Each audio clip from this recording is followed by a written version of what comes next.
Multiply the top equation by the lowest common multiple of 3 and 4. That's going to be 12.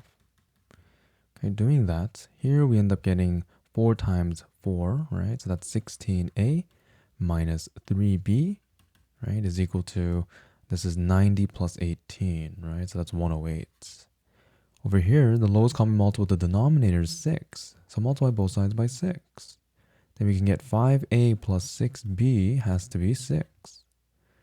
We can't just add or subtract just yet, right? But if I want to get rid of the b's, all I have to do is multiply this top equation by 2. Okay, if I do that, I end up getting 32a minus 6b, right, is equal to 216.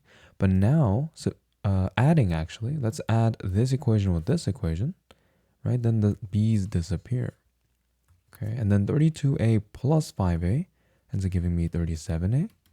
216 plus 6, that would be 222.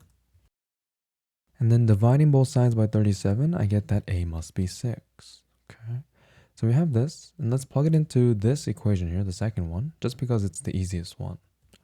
Plugging the a in, okay, we end up getting this, right? Multiply it through, and subtract both sides by 30. Then I get that 6b, right, must be minus 24. Okay, so dividing both sides by 6, we get easily that b has to be then minus 4.